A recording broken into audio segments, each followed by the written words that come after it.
What piece of Kiss memorabilia would I like to own the most? You know, I've heard Sebastian Bach of Skid Row has a cup of the blood Gene Simmons spits, or spat, before performing God of Thunder in a cup in his freezer. It's kind of gross. I don't know if that's really the kind of memorabilia I'd like to have, you know, collecting freezer burn, you know, behind bags of frozen corn. Probably no.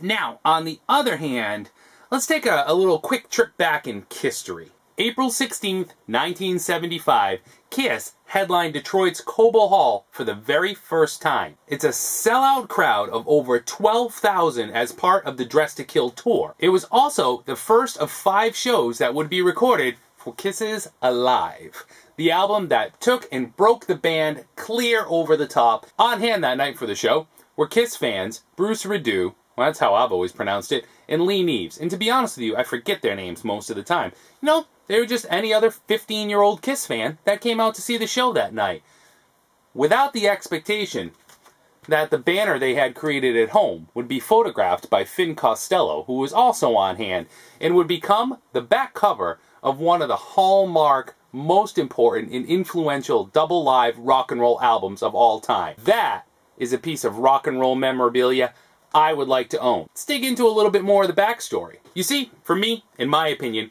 the internet can be both a gift and a curse.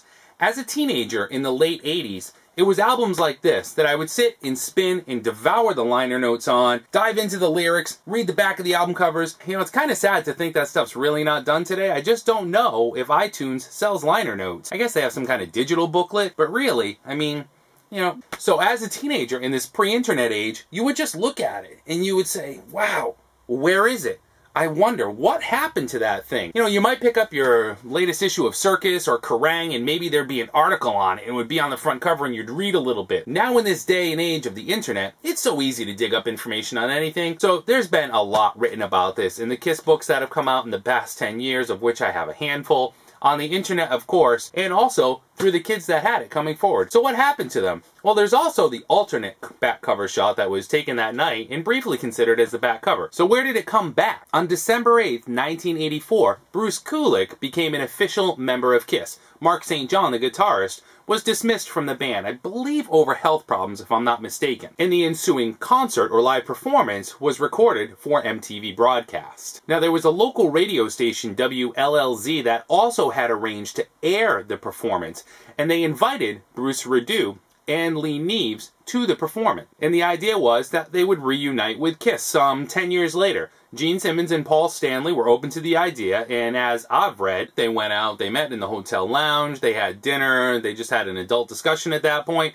And there's also a great picture of the group back together. Things have changed a little bit, looking pretty 80s. Where is it now? Flash forward another 12 years. June 28th, 1996, Tiger Stadium, Detroit, Michigan. The reunion tour. The first show of the reunion tour, and arguably the biggest one of Kiss's career. This is the first time all 4 original Kiss members have played together on the same stage since 1979. The media coverage was overwhelming. You couldn't escape the Kiss reunion. All over MTV News. So where did Bruce and Lee and their banner fit in? Well, the Detroit Free Press actually circulated an ad calling for the kids on the back of the Alive cover. Again, this is just the dawn of the internet. You know, this is America Online. You've got mail. So how do you really find these guys? There just aren't a lot of websites out at that point. Gotta go old school. Now, as legend has it, the local Fox News station actually claims to have succeeded in finding Bruce and Lee. As it turns out, they're imposters. Really? Just for the opportunity to meet Kiss? Would I do that? Damn right I would. Lo and behold, the real Lee and the real Bruce are found. Now again, as legend has it, both Lee and Bruce arrived in a limousine to that performance. Did they really get their 15 minutes of fame? Not that I've read about. I don't know that they were able to reunite with the band again or have any photographs taken.